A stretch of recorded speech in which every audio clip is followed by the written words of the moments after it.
장애 학생의 이야기, 마음의 끈.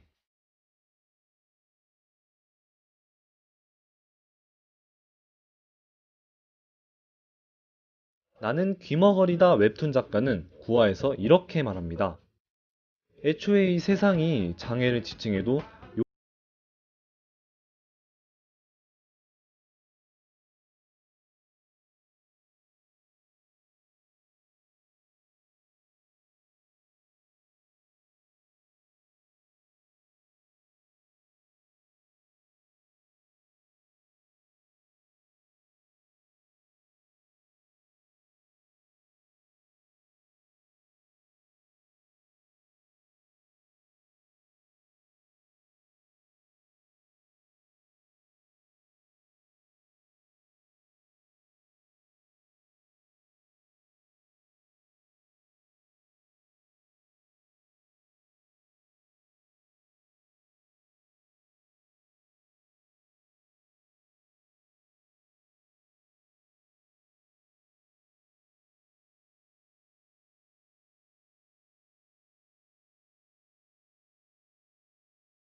책을 소개해주는 코너. 오늘은 어디로 책이 날까?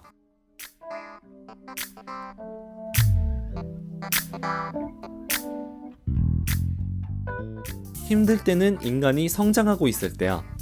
현재를 뚫고 나가면 상쾌한 아침이 동터온다. 오늘 소개해드릴 책인 1리터의 눈물에서 행복이란 뭘까의 코너에 나온 문장입니다. 이 책은 아야라는 인물이 그토록 원하던 내일이 바로 저희가 당연하게 여긴 오늘이라는 사실을 깨닫게 해주는데요. 이 책을 청취자 여러분들께 꼭 추천해드리고 싶은 이유는 아야가 긍정적인 삶의 태도를 포기하지 않고 감사하며 매일매일 열심히 살았기 때문입니다. 아야가 그토록 바라던 오늘을 살아가는 학우 여러분들이 삶이 지칠지라도 힘을 내셔서 최선을 다해 오늘 하루를 살았으면 좋겠네요. 그럼 오늘의 학우분과 전화 인터뷰하러 가겠습니다.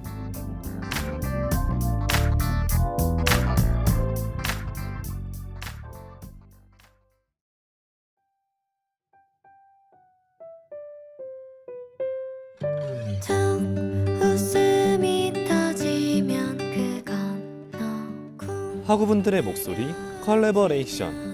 그건 너쭉 머금고 있다면 그건 네, 여보세요? 여보세요? 네, 안녕하세요, 하고님. 오늘 전화 인터뷰에 응해주셔서 너무 감사합니다. 네, 우선 본인 소개 한번 해주실 수 있으실까요? 네. 안녕하세요. 저는 중앙대학교 62대 총학생회 장애인권위원회 위원장 사회학과 19학번 정승원입니다. 네, 승원 하고님 오늘 정말 반갑습니다. 사실 요즘 코로나19로 인해서 대학 수업들이 많은 변화를 거치고 있는데요.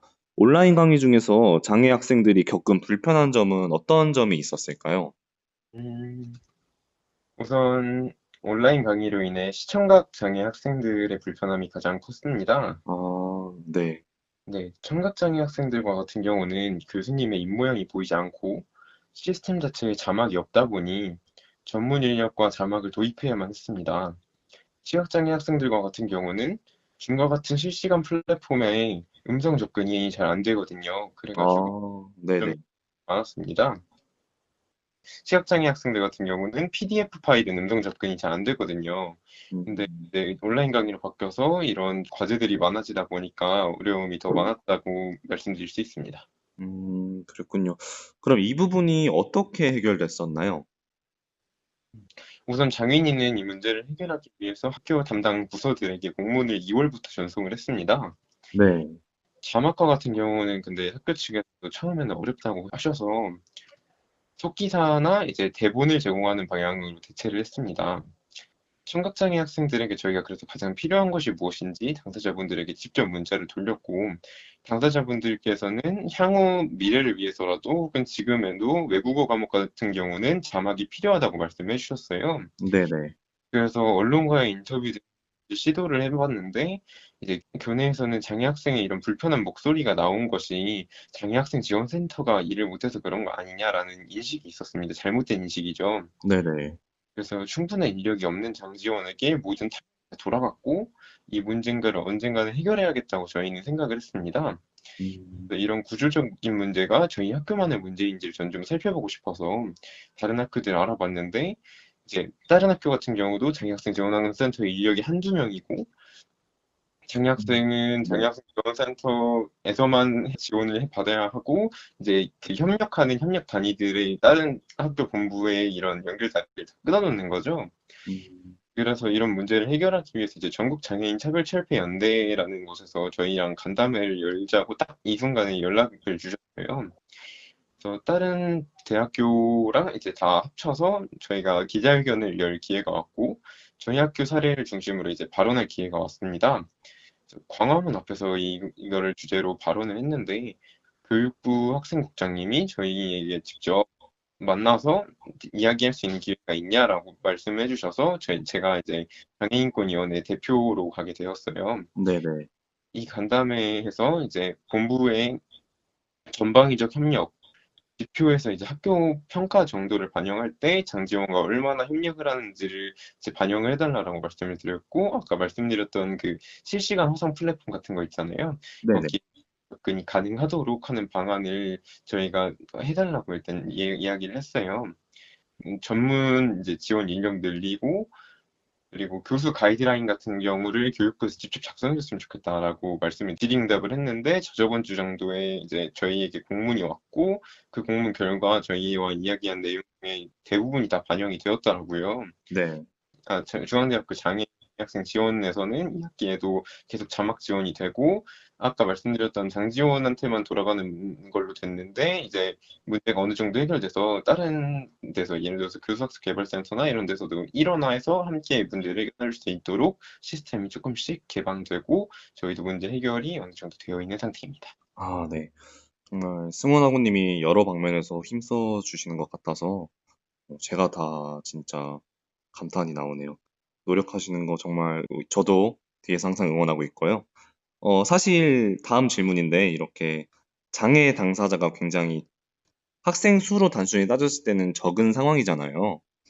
근데 네. 이러한 상황에서 학습권이나 이동권 등에 관한 문제를 어떻게 해결하고 있으신지 질문을 드리고 싶은데, 네, 저희 학교 같은 경우는 이제 말씀해 주신 대로 장애 학생이 1년에 6명 이내로 뽑고 있어요. 네, 그래서 아무래도 이제 장애인권적인 측면에서 뭐 어떤 제도화나 이런 거를 깨할 때 당사자의 목소리가 가장 중요한데 이런 당사자가 없다 보면 굉장히 저희도 목소리에 힘을 실는 데 많이 어렵거든요. 상황에서는 장애인의 힘이 더욱 중요할 것이라고 저희는 생각을 했어요. 또 학습권이 침해될 경우 교내에서의 문제를 뛰어넘어서 이제 저는 사회의 문제가 있기에 학교에 문제가 있다고 생각을 하는 편이에요. 그래서 사회 문제임을 포착한 순간 제가 이번에 만들었던 거는 장애인권 대학생 네트워크라는 거를 조직을 했습니다. 네, 그 이유가 이제 각 학교마다 사례들은 다르고 근데 그 사례들이 나중에 합쳐보면 결론적으로 큰 사회의 문제를 말해주고 있는데 이런 것들을 학교 전방위적으로 이제 넓혀나가고 인권이나 장애인들이 모여서 국가인권위원회의 특정 차별 사례는 제소를 하거나 혹은 전장면회 밑에 있는 학생팀에서 같이 장애인 인권 관련한 의제로서 어떤 제도화를 깨하거나 혹은 국회에서 의견을 타결할 수 있는 그런 힘들을 갖는 게 굉장히 중요하다고 생각을 했어요. 네, 이 장애인권 대학생 네트워크가 원래는 이제 시도되는 있었는데 아직 사람들이 안 나서고 있었던 것을 파악을 했고 이번 9월 정도에 정식으로 출범을 하게 돼요. 네, 이런 장애인권 네트워크를 조성하는 걸 가장 크게 신경을 많이 썼던 것 같고 시설열 같은 문제는 저희가 이제 간담회나 이런 소통 구조들을 굉장히 장애 학생들과 많이 만들려고 노력을 하고 있습니다. 네. 그래서 이분들에 있어서 시설팀한테 공문을 보내서 이제 이런 예를 들어서 뭐 계단에 논슬립 테이프가 없어서 시각장애 학우들이 잘 보이지 않는다라는 이야기를 해서 공사 요청을 해서 바로 반영을 하든지 아니면 동작구의 베리어프리 관련해서도 동작구에 직접 요청을 하든 그런 조금 거시적이거나 혹은 학교 내에서 해결할 수 있는 것은 학교 내에서 해결하는 시스템으로 문제 해결을 꾀하고 있습니다. 네. 네, 저도 일단 장애 네트워크 9월달 출범 진심으로 응원하도록 하겠습니다. 다음 질문인데요. 이제 학교나 학생회에 바라는 점이 있으시다면, 네, 어떠한 점이 가장 중요할지. 일단 우선 학교에 먼저 바라는 점을 말씀을 드릴게요. 학교는 학생들을 위한 공간이 되어야 된다고 생각을 합니다. 학생들의 어떤 특징이나 수가 적다는 이유로 차별받아서는 안 되는 것이죠. 그래서 교내 학생 자치 공간은 어떻게 활용되고 있어야 하는지를 생각을 해봐야 될 필요가 있다고 생각을 했습니다. 그 이유가 이제 장인이가 설립이 되기 이전 가장 문제가 됐던 것이 공간 문제였어요. 그래서 코로나라는 지금 재앙을 맞아서 수면 아래로 어느 정도 들어가 있는 상태입니다.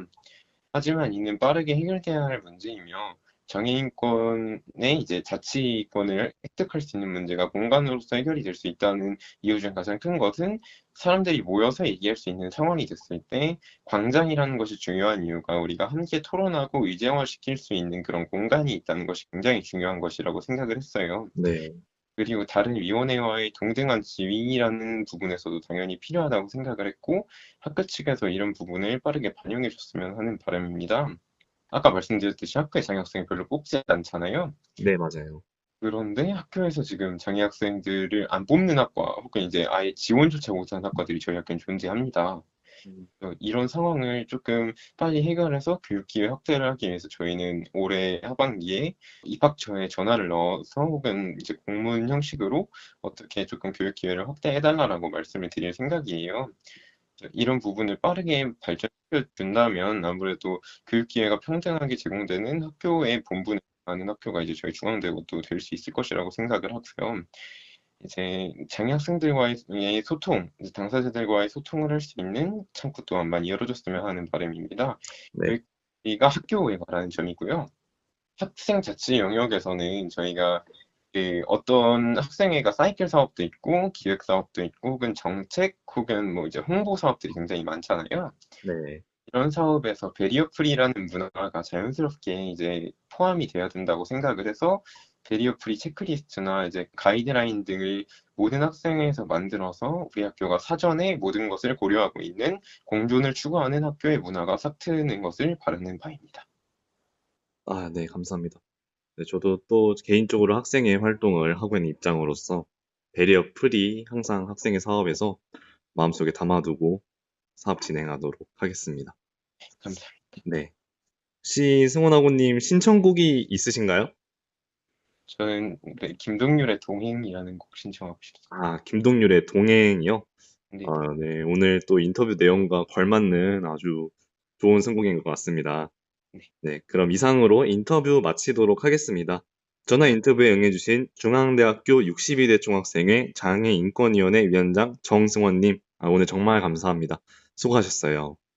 감사합니다. 네. 그럼 저희 김동률의 동행 들으러 가볼까요?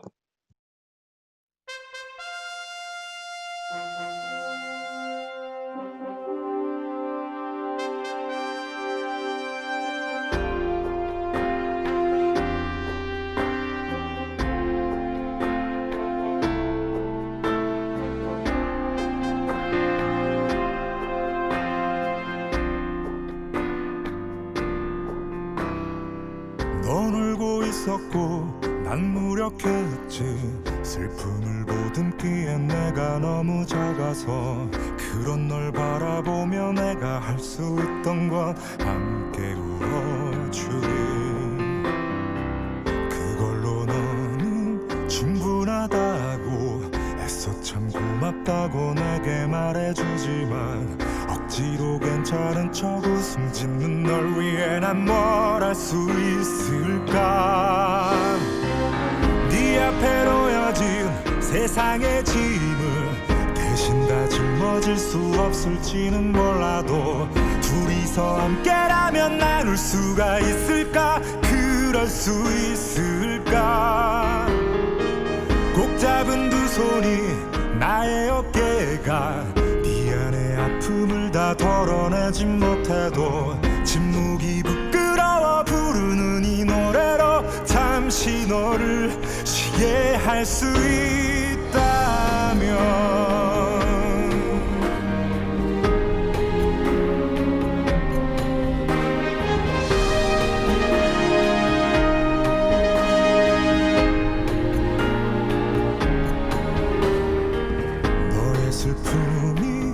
잊혀지는 게 지켜만 보기에는 내가 너무 아파서 혼자서 씩씩한 척 견디려는 널 위해 난 뭘 할 수 있을까.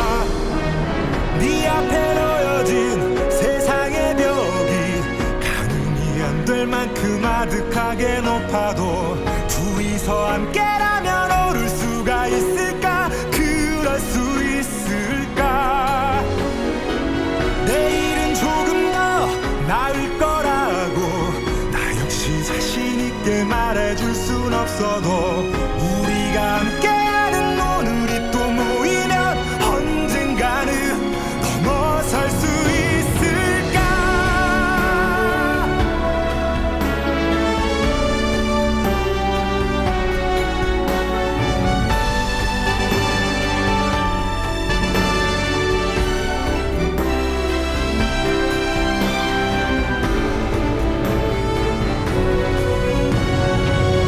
네 앞에 놓여진 세상의 길이 끝없이 뒤엉켜진 미로일지 몰라도 둘이서 함께라면 닿을 수가 있을까. 그럴 수 있을까.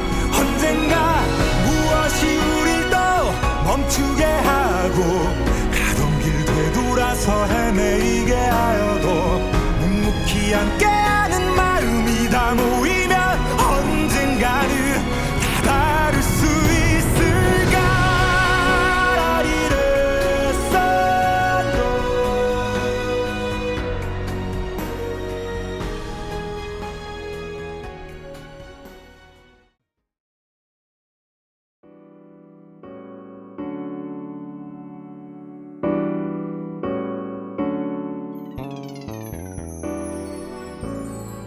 그분들이 이끄는 음악 속으로.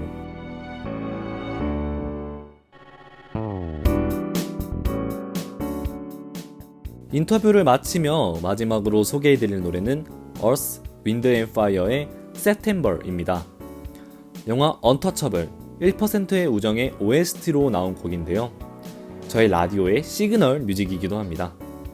신분, 인종, 나이, 너무나도 다른 두 사람이 공통점 한 가지로 평생의 친구가 되는데요. 그 공통점은 바로 두 사람 다 고정관념이 없다는 점이에요. 두 사람은 서로에게 솔직하게 감정을 이야기하고 서로를 있는 그대로 받아들입니다. 그래서 그들 사이에 있던 단단한 벽은 흐물흐물 허물어지게 되는데요. 여기 OST가 두 사람의 유쾌한 관계를 잘 보여준다고 생각합니다. 오늘 라디오 마지막에 시그널 뮤직을 들으며 이 영화 속 두 인물의 관계에 대해 다시 한번 생각해 보시길 바랄게요.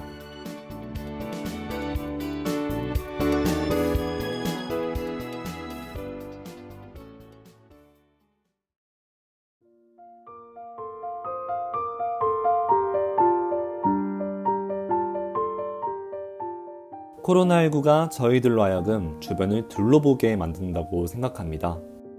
저희 방송을 통해서 그동안 듣지 못했던 것, 보지 못했던 것, 생각해보지 못했던 것, 느끼지 못했던 감정들까지 얻어가셨으면 좋겠어요. 오늘 게스트로 나와주신 중앙대학교 62대 총학생회 장애인권위원회 위원장 정승원님, 진심으로 다시 한번 감사합니다. 지금까지 DJ 김원빈이었습니다. 들어주셔서 감사합니다.